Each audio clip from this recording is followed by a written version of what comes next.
I want to share with you one of my favorite quotations by Will Rogers. Maybe you can see it here. It says, "A stranger is just a friend I haven't met yet." And I really put this into practice in a little over a year now. I think in the past year or so, I've turned over 500 strangers into friends.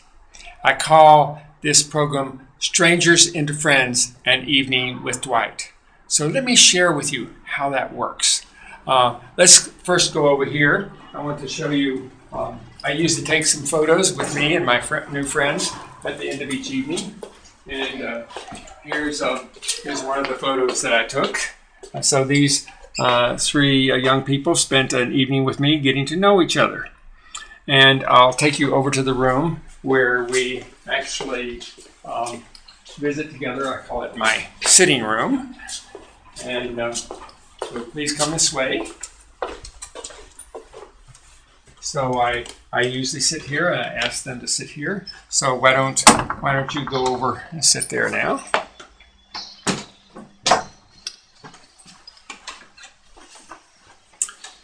And the way it works is I have a social secretary, although you wouldn't necessarily need a social secretary.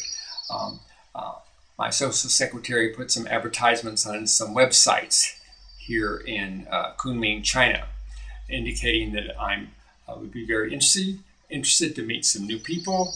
And if they come to my home at 7 p.m., dinner will be ready waiting for them. And we have come in here and sit down and eat together and have a good conversation together. So if I were in America, I might use Craigslist or some other websites to advertise for people who might want to come and visit me with me in my home. But my social secretary, I let her know I usually have 3 to 4 evenings free a week, and so she will, people will call her and she'll make arrangements for them to come for given evenings, the ones I indicate are open for me. And then she'll send me their name and their telephone number by text message, and I'll text them telling them I'm looking forward to our time together, and confirming everything. So I actually don't know who's going to show up at my door. I know their name, I know their telephone number, that's all I know. But around 7 p.m., they ring my doorbell, I welcome them in, and the food's ready. We get our food, we come in here, and I usually start the conversations off like this. After a brief introduction, maybe I ask each person, including myself, to take 3 or 4 minutes to share about like a background of our life.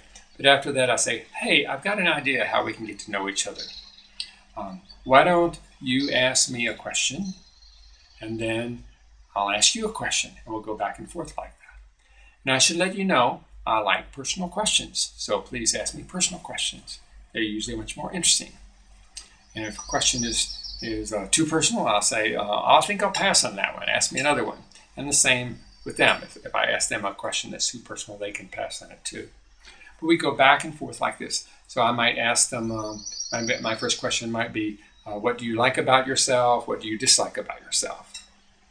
And then they ask me questions back and forth. And we just have a great conversation. You know, the 3 most important things for me in life are play and adventure and connection with other people.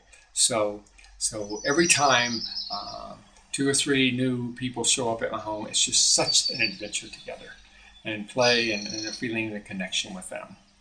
And several people have actually come back and visited me several times, not just one time.